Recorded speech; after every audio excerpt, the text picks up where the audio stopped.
Welcome to this latest edition of the Waadaplaya Talk Show. My name is Akash and I'll be your host for this evening. 2020.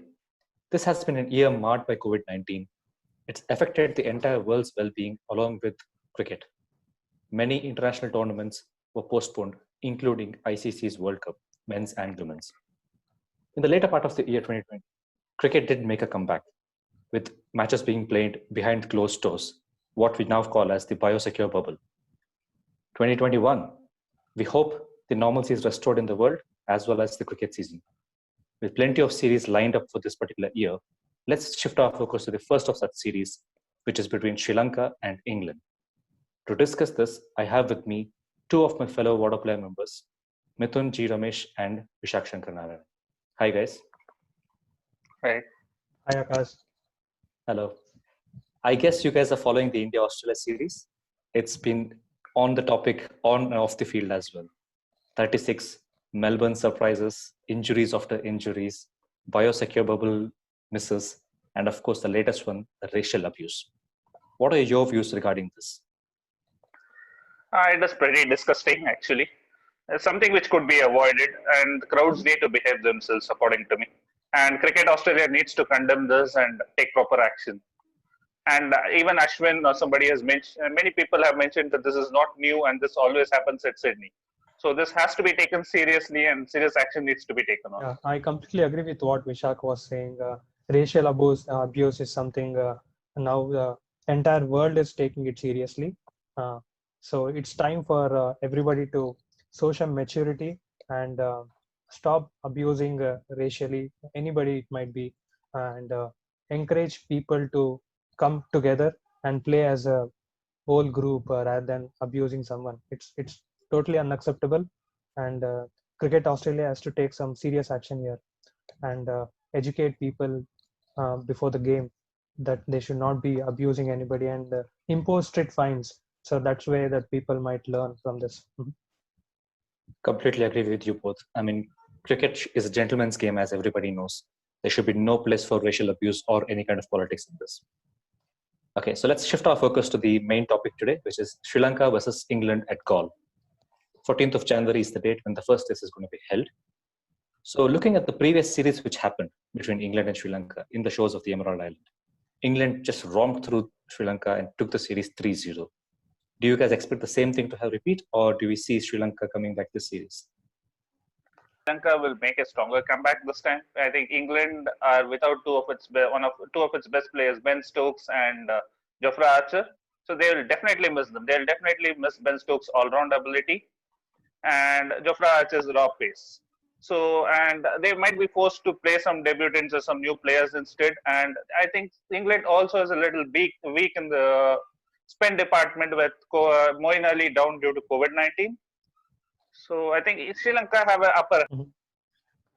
Yeah, I completely agree with what Vishak was mentioning. They're going to miss Ben Stokes and Jofra Archer in the team, mainly because of their experience of playing in subcontinent condition.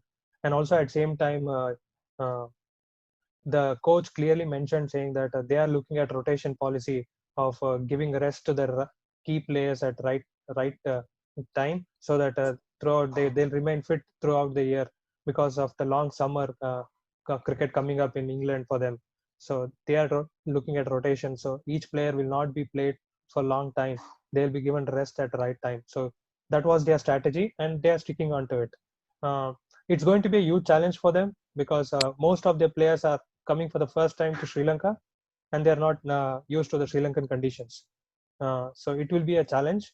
At the same time, I won't be surprised if they play well against the spinning conditions, provided with their experience of playing the cricket back home. So it is going to be a keen, evenly fought contest from both the sides. Let's see how it goes. Yeah. Let's quickly have a look at their records. England versus Sri Lanka head to head. Sri Lanka versus England, they have about 34 matches since the advent of Test cricket for Sri Lanka. England have won 15 of those games, with Sri Lanka having won just 8, and the results being drawn for 11 of the games. This shows that England have had a good on Sri Lanka overall in the Test match cricket.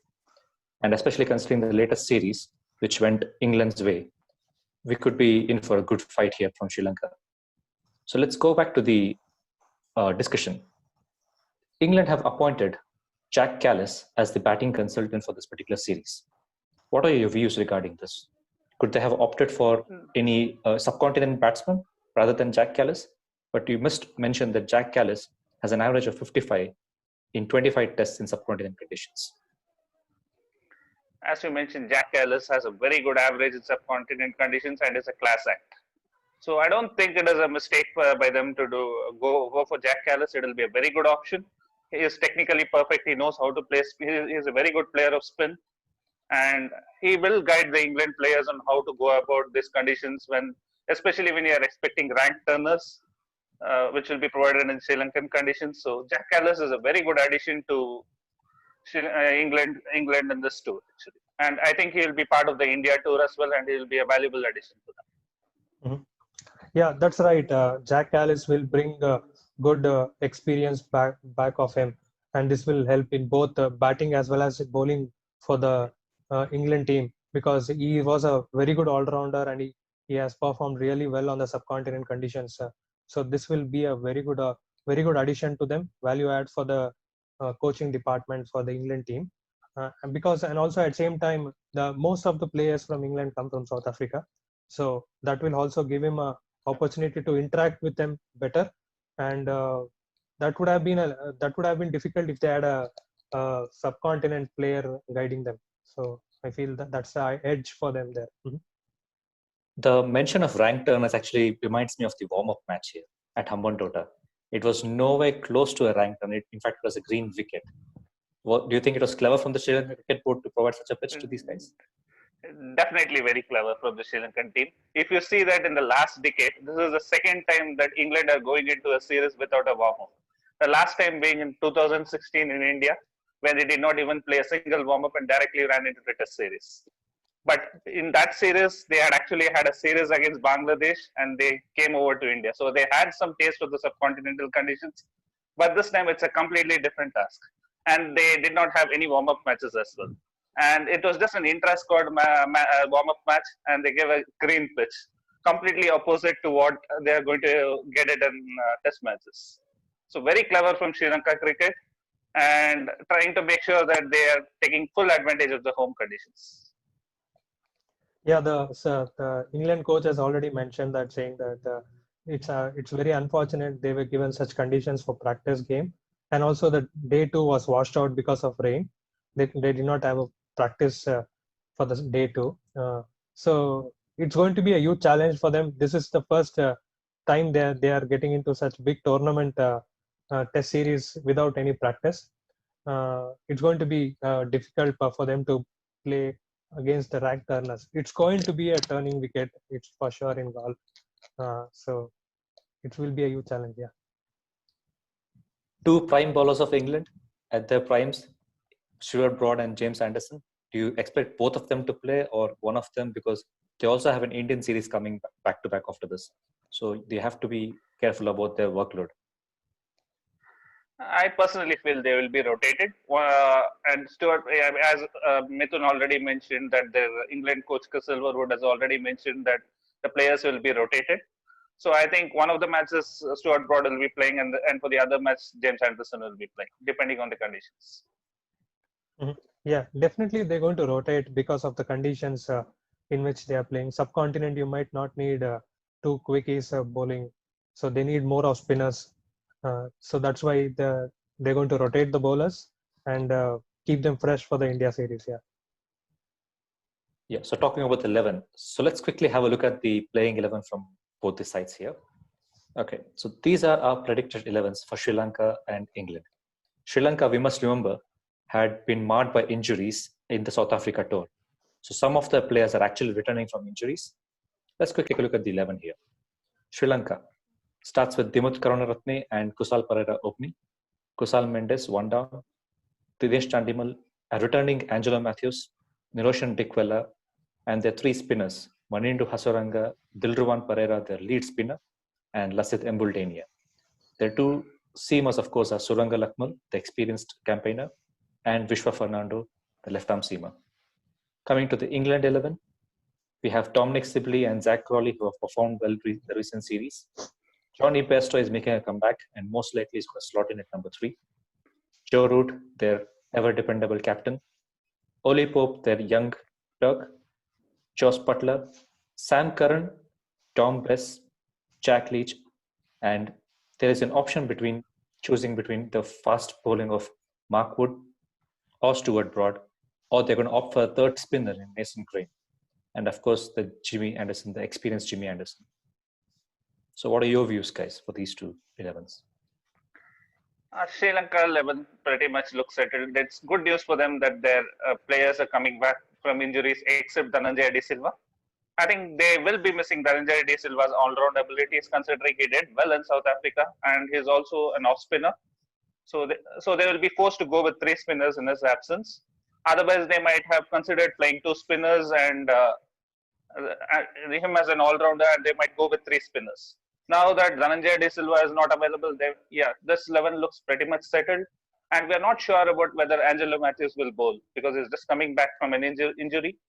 So I think Angelo Matthews as a batsman himself makes the cut. So this 11 is pretty good for Sri Lanka in these conditions. And I think the 3 spinners are going to make favor. And coming to England, it's like I'm a little surprised at Rory Burns' exclusion. I think he did pretty well, and they're going with a new opener, Zach Crawley, who was actually batting at number 3 in the previous series. So I'm a little surprised by that they've come into the series with only 1 opener in the squad. And yeah, they've given a comeback to Johnny Bairstow. Not sure if that is right because he has not done well in the first-class circuit as well. So, and Joe Root, as you mentioned, the dependable captain, he would want to prove his detractors wrong that his form is going down of late. Oli Pope is a very good player of spin. I'm looking forward to him performing well.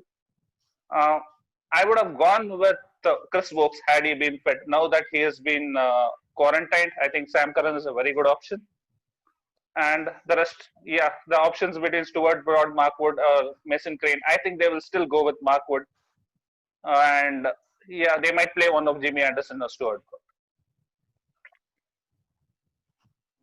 Yeah, so Sri Lankan team pretty much they themselves pick up for this match, and Angelina Matthews coming back into the squad gives them a lot of boost in the batting order because he being the experienced player there, he can guide and play an anchor role and rotate. The others can rotate around him. Bowling for Matthews. I don't think he will be risking himself because he's just coming back from injury. So you can just play him as a complete batsman. With spinners like Asuranga and Dickwella in there, so Pereira in there, they should be able to trouble the England batsman better. And Asuranga is pretty much good with the bat also. So he's a very good batsman. So he can play as an all-rounder there. So Sri Lanka looks to be a formidable team now on the papers, but a recent tour of South Africa where they crumbled might be back of their mind. But the home advantage should help them in bounce back against England.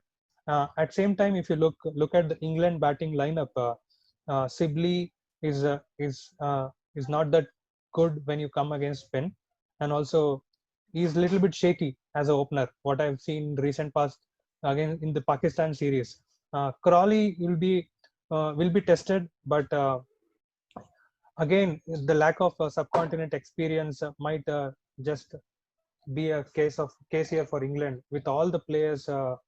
Batting is the little bit worry for both the sides. The whichever team plays good against spin will come out as a victorious team. I feel. Again, England might try the third spinner in place of Stuart Broad or Mark Wood. Mason Crane might make a debut there.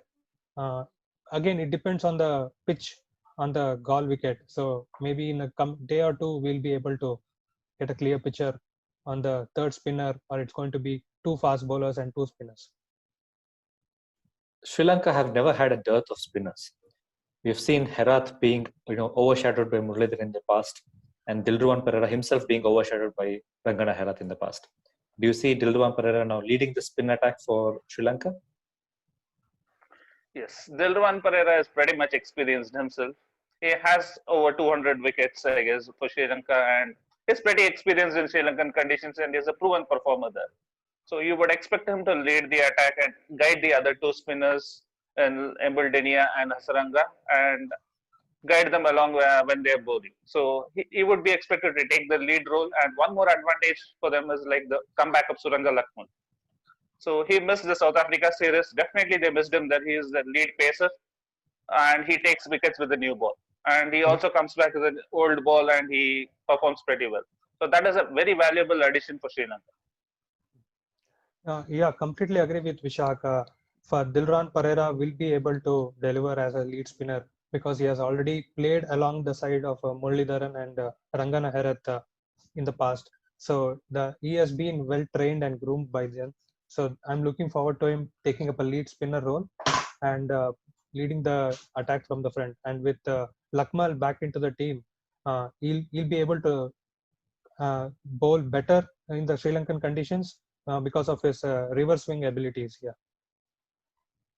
So moving on from the playing 11, Joe Root. This is a very interesting topic here. Joe Root was in the same league as Virat Kohli, Steve Smith, and Kane Williamson about a year back. But in the last year or so, his form seems to have dipped a bit, and people are trying to put him out of this particular league as such. So do you guys also agree with it, or do you still feel that Joe Root has in him to be as good as a Steve Smith or a Kane or a Virat? I personally feel captaincy is affecting him a little bit. It's taking a toll on his batting. And I feel that his batting is not batting that freely as he used to be before his captaincy. And he's thinking a lot about, and maybe he's confused between the captaincy and batting. So that is taking definitely a toll on his batting. But he needs to leave aside his captaincy when he is batting and concentrate only on batting. He is still a very good batsman to let the captaincy affect him. I expect him to make it, and let's not forget that he is a very good player of spin. So I expect him to do pretty well in this series. And along with Oli Pope in the middle order, who's also a very good player of spin, I expect these two to come good. I completely agree with Vishak. As there is a prop saying that its form is temporary and the class is permanent. Yeah. So Joe Root is a class player, and it just takes one good innings for anybody to come back to form and lead from front. Even though his captaincy is affecting, with the depleted Sri Lankan team, it's a very good opportunity for him to come back to form and prove everybody wrong that he is still among that Fab Four players of the international cricket. Yeah. Pretty lucky to have such great batsmen in this particular era, all of the same caliber, more or less. So, series predictions, guys. Who do you think the series is going to go to? I think England, with the lack of preparations, I don't expect them to win the first test. And Sri Lanka has been pretty clear. Maybe they might do pretty well in the second test. So I'm expecting a 1-1 series, a drawn series. Yeah, I'm expecting Sri Lanka to win 2-0 because lack of preparations, as Vishak mentioned. So that is going into the favor of Sri Lanka. Yeah. I think nevertheless, this is going to be a very interesting series, and the first one, of course, for this particular year. And we have got a lot of cricket to catch up during this particular year. So first of all, thank you, gentlemen, both of you. Thanks for your input, and hopefully we're going to see a good test series here. Thanks. Thank you, Vishak. Akash. Thank you, Mithun. Thanks, Akash. Bye. Thanks, Akash. Thanks, Mithun.